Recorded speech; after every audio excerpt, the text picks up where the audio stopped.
Good afternoon and welcome to the Midday News. We get you all the developments of the developing stories of the day.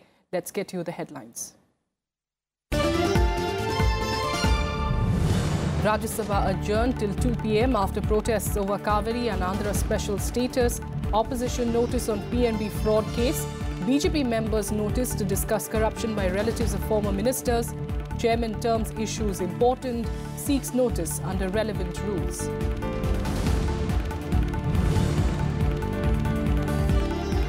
NDPP, BJP alliance and the NPF both stake claim to form governments in Nagaland. Governor P.B. Acharya gives both groups 48 hours to submit signatures of MLAs supporting them in the 60-member assembly. In Meghalaya, Conrad Sangma is to form the next government with the help of BJP and other regional parties. Sangma submits the letter of support to 34 MLAs to governor on Sunday. Congress hopes are dashed despite being the single largest party in the state.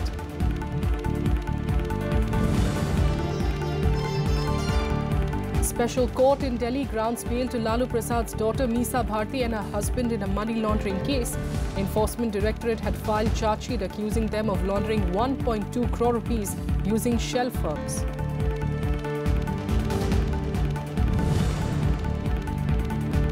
And The Shape of Water wins Best Picture and Best Director Oscars at the 90th Academy Awards. Gary Oldman wins Best Actor and Frances McDormand is adjudged Best Actress. Sridevi and Shashi Kapoor find special mention at the ceremony. Our top story, Rajya Sabha has been adjourned till 2 p.m. after it met briefly on day one of the second part of the budget session. Members from Tamil Nadu and Andhra Pradesh raised the issue of Kaveri river water and special status for Andhra Pradesh, respectively. While the chairman adjourned the House briefly for 10 minutes initially, once the session resumed, he adjourned it till 2 p.m. after MPs continued with their protests by walking onto the well of the House. The chairman explained at length about the various notices that have been given by several leaders. Foremost among the notices was that on discussing the PNB bank fraud case. The leader of the opposition and deputy leader and other members from this side has given a notice with regard to what has happened in Punjab National Banks and also in the banking system. Then the same notice in a different language was given by Sri D. Rajya, Sukendra Raji and also some others. The issue is very important. And I feel as a chairman of the House needs to discuss that issue, because this is agitating the minds of the people. No, it's agitating the minds of the people. So for that, but I suggest that I cannot accept under 267. You can give notice under 176 or other appropriate thing after discussion. Please, after discussion, then I will consider it positively and decide at the earliest, because for that I need to talk to the leader of the House also, leader of the council, that what the rule says, and then decide. Right. And the chairman also referred to a notice given by BJP's Vinay Sahasrabuddhe pertaining to corrupt practices by relatives of former ministers. He said the issue is also important, but notice has to be given under relevant rules. Second is the notice given by Sri Dr. Vinay Sahasrabuddhe and others is about corrupt practices indulged in by the relatives of the former ministers, and they have also given a name of a person who is involved in some alleged scams. That also is an important matter, but I cannot allow it under 267. Give notice under appropriate rule, I will consider it also, and then fix time depending on the rule position and then decide.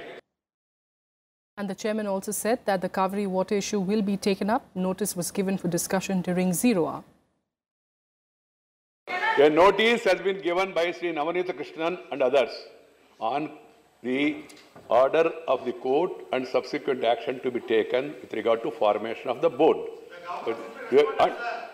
Just now, I am going to allow him to raise the issue afterwards, and then if the government wishes to react, they will react also. This is what I am saying, please.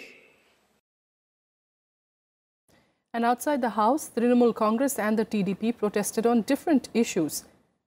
The TMC protested on the recent Punjab National Bank fraud case, and notices have already been given by several opposition parties in this regard in Rajya Sabha. The multi-crore fraud case in the state-run bank involves jewelers Nirav Modi and Mehul Choksi and is estimated to be over 12,500 crore rupees. The TDP, on the other hand, demanded special status for the state of Andhra Pradesh. Our correspondent Kriti Mishra has been tracking developments in Parliament, joining us now from there. Kriti, we can't even call it the first half of the day, and already there's so much that has happened. Give us a broad idea of what we'll be seeing once, of course, House resumes at 2 p.m. Well, Tracy, remember in the first half, the Rajya Sabha witnessed disruptions over several issues by the opposition members. So, of course, several members had given notices for discussing the PNB fraud case, while the BJP members had given a notice to discuss the alleged corrupt practices by the kin of former ministers.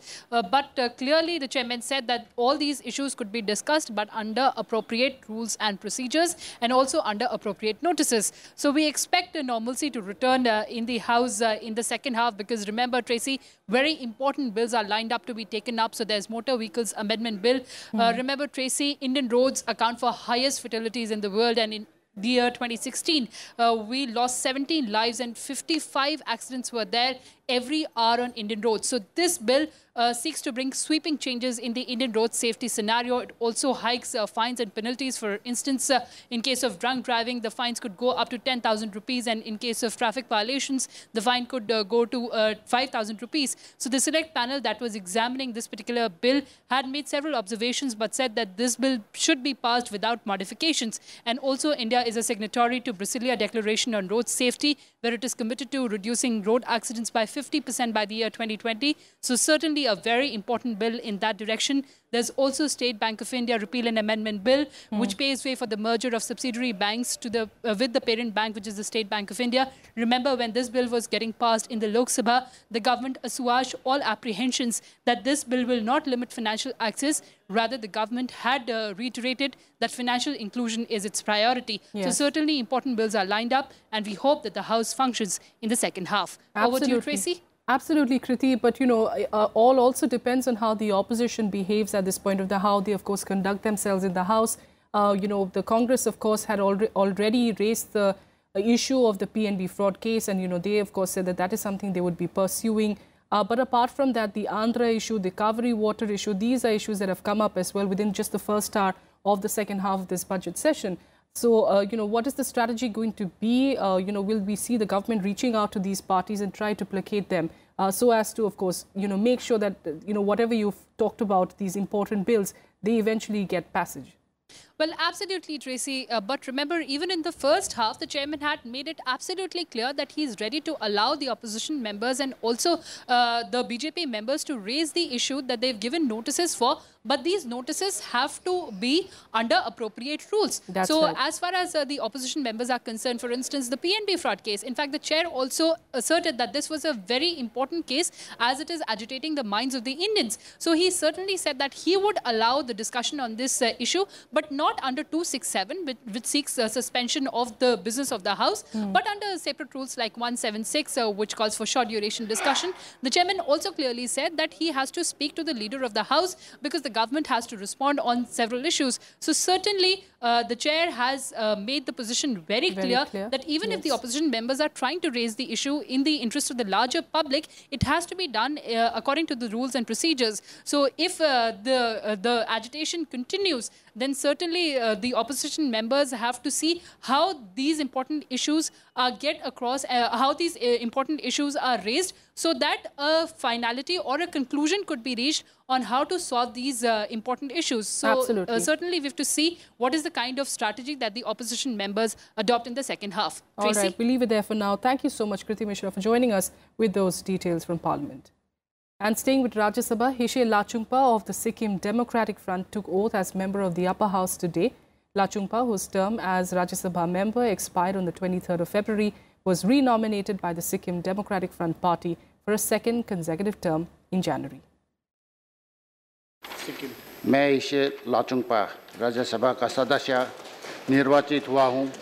ईश्वर की शपथ लेता हूं कि मैं विधि द्वारा स्थापित भारत के संविधान को प्रति सच्ची श्रद्धा और निष्ठा रखूंगा। मैं भारत की प्रभुता और अखंडता अक्षुण्ण रखूंगा तथा जिस पद के मैं ग्रहण करने वाला हूं उसको कर्तव्यों का श्रद्धापूर्वक निर्वहन करूंगा। जय Hind. And the Rajya Sabha also made obituary reference to the passing away of ex-members Narsingh Narayan Pandey and Dr. Faguni Ram. We deeply mourn the passing away of Sri Narsingh Narayan Pandey ji and Dr. Faguni Ram ji. I request the honorable members to raise in their places and observe silence as a mark of respect to the memory of the departed.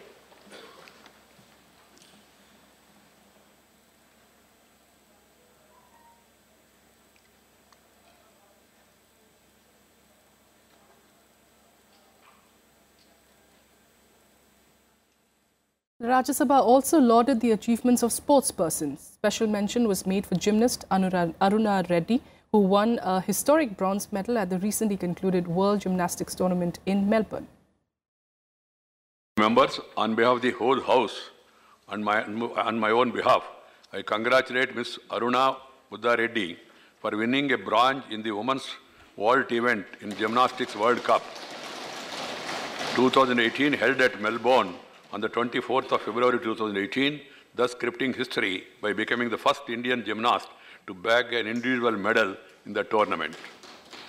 This outstanding accomplishment of Ms. Aruna Reddy is a matter of great pride for the entire nation and is indicative of our young, talented sportspersons exploring new horizons and making remarkable achievements in newer realms of sports. I hope that she would serve as a source of inspiration for our youth and budding sportspersons and encourage them to emulate and also achieve greater heights in the world of sports. Honorable members, on behalf of the whole House and on my own behalf, I also congratulate Ms. Navjot Kaur and Mrs. Vinesh Phogat for winning the gold and silver medals in the women's 65 kg and 50 kg categories respectively, and Sri Bajrang Punia, Sri Vinod Kumar Om Prakash, Sri Rajendra Kumar, Sri Harpreet Singh, Ms. Sangeeta Phogat and Ms. Sakshi Malik for winning the bronze medals in various categories in the Asian Wrestling Championship 2018 held in Bishkek, Kyrgyzstan from 27th February to 4th of March 2018. We wish all these sportspersons all the best for their future endeavors and hope that they will continue to make the country proud by their achievements. And now to Lok Sabha, which has been adjourned till Tuesday, the TDP raised the issue of special status for Andhra Pradesh, forcing the Speaker of the lower house to adjourn the House till tomorrow. The TDP raised the issue at the beginning of the session, after which the House was adjourned till 12 noon. But even when the House reconvened, protests continued. The Congress, TMC and Left raised the issue of the PNB fraud case.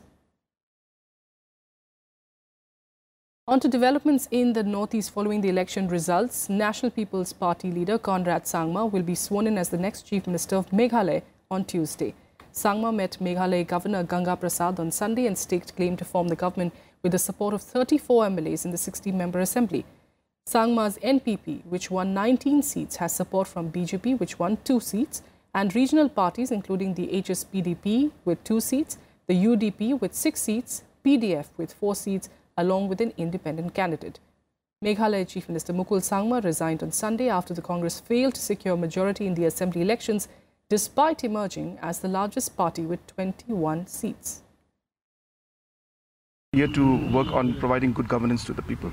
We have realized and we feel that governance is missing, and I think that is going to be our core area. Ensure implementation takes place well, ensure that there is transparency in the system.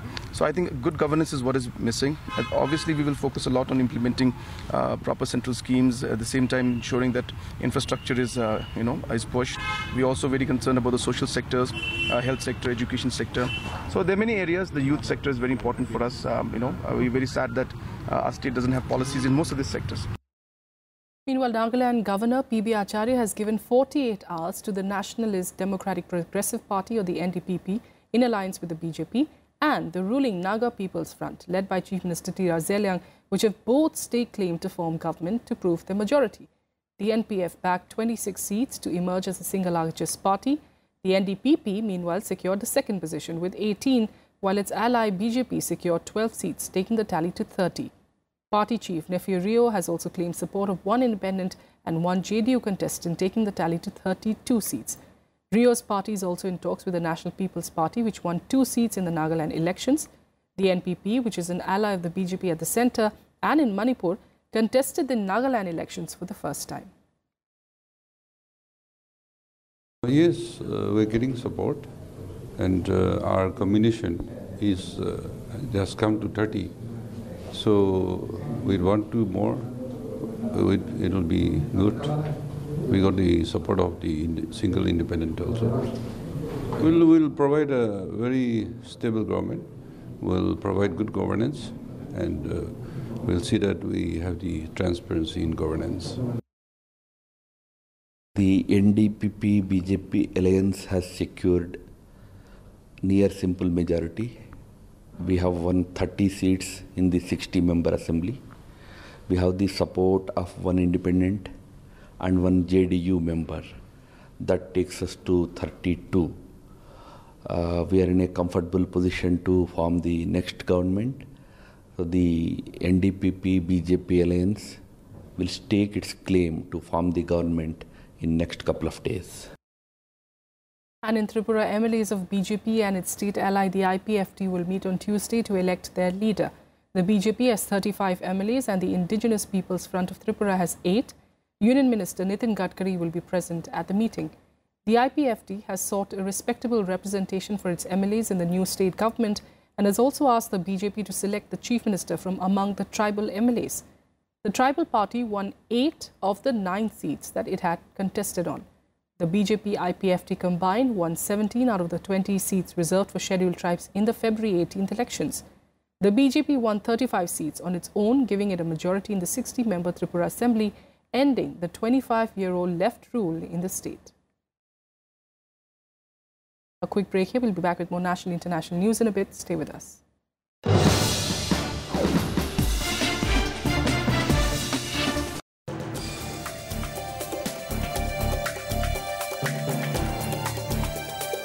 Hello and welcome. I'm Amritan Shura and you're watching Law of the Land on Rajya Sabha team. The public-private partnership model specifically in the area of information technology education.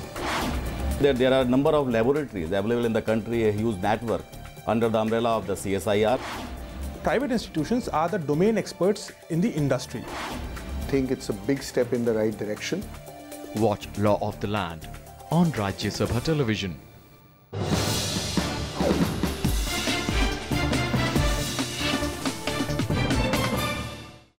A special court in New Delhi has granted bail to RJD chief Lalu Prasad's daughter Meesa Bharti and her husband in a money laundering case.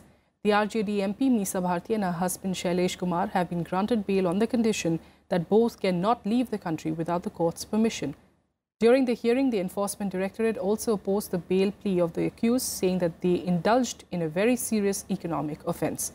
The case is related to the purchase of a farmhouse in Delhi by Meesa Bharti and her husband by laundering 1.2 crore rupees using shell firms. The CBI has arrested 4 more people in connection with the Punjab National Bank fraud case.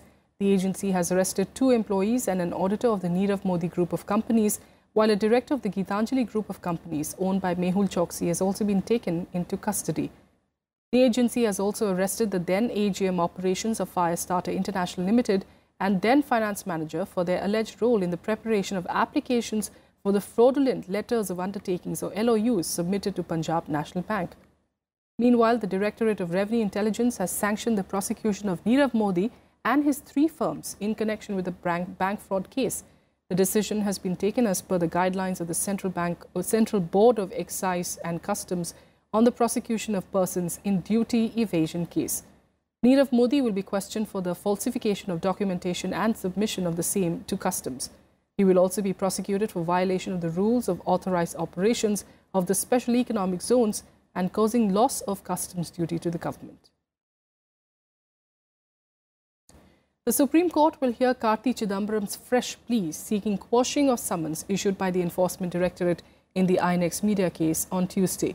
In his fresh writ petition, Karti Chidambaram has challenged the summons on the ground that the ED has no jurisdiction to issue such notices based on the FIR lodged by the CBI. The Apex Court will also hear the anticipatory bail plea of Karti Chidambaram tomorrow. On Sunday, Karti Chidambaram was confronted with Indrani Mukherjee in the INX media case. Karti was brought to the Baikula prison in Mumbai as part of the CBI's probe into the matter. He was arrested last week from Chennai airport on his return from the UK in connection with an FIR lodged on the 15th of May last year. All right, changing focus, let's get you some sports news. An ace Indian shooter, Shehzad Rizvi, has clinched the gold medal with a world record score in his maiden ISSF World Cup appearance. The event is underway in Mexico. Rizvi shot a world record 242.3 in the 10-meter air pistol events final to beat reigning Olympic champion Christian Rietz of Germany to win the top prize. The German had a score of 239.7. Vice President M. Venkaiah Naidu has congratulated Shehzad Rizvi for his win. Meanwhile, Jeetu Rai won the bronze in the event with a score of 219, and Om Prakash Mitharwal, the other Indian shooter in the event, finished at a creditable fourth position with a score of 198.4 points. In the women's 10-meter air rifle event, Manu Bhakar won gold. She shot 237.5 points to bag the top honour at the ongoing event. Vice President Venkaiah Naidu also congratulated Manu Bhakar for her victory. Mehuli Ghosh added to India's medal tally as she shot a world junior record 228.4 to win bronze. 3 Indian women shooters have also progressed to the final. Anjum Modgil finished at 4th position with 208.6 points, while Apurvi Chandela was 7th in the standings with 144.1 points. And finally, the 90th Academy Awards were held in Los Angeles, and the big winners were The Shape of Water and 3 Billboards Outside Ebbing, Missouri. In a surprise for Indian cinema fans, icons Sridevi and Shashi Kapoor were among those remembered at the ceremony. Here's more from the Oscars.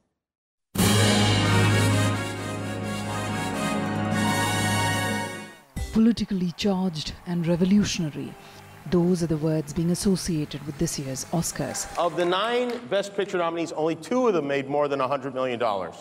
From sexual abuse scandals to the fight for gender equality, to pledges of support for immigrants and minorities, Hollywood's stars, led by host Jimmy Kimmel, made sure the issues weren't brushed under the red carpet.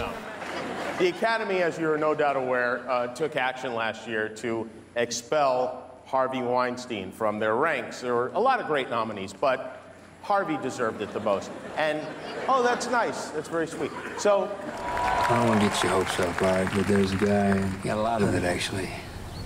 They're making the checks as we speak. He's in jail? No, but he ain't gonna be hard to find. The ceremony began with an Oscar for Sam Rockwell. He won Best Performance by an Actor in a Supporting Role for 3 Billboards Outside Ebbing, Missouri. Thanks. Okay. Run that clock, Jimmy. I want to get that ski jet or whatever that was. The film was nominated for 7 awards and also won Frances McDormand her 2nd Oscar for Best Actress. Looking so pretty.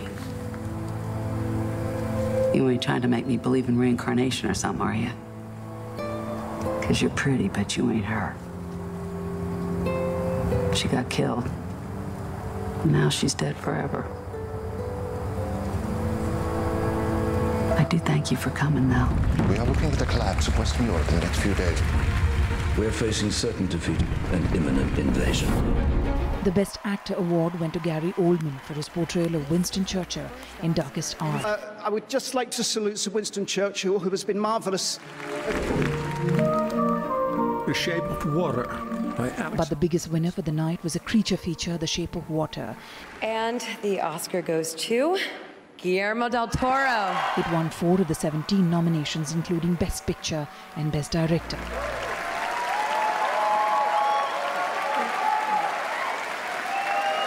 Thank you.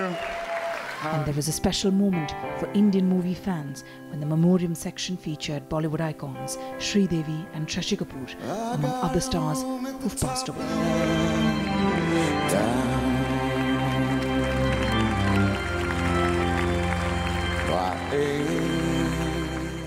Bureau Report, Rajya Sabha TV.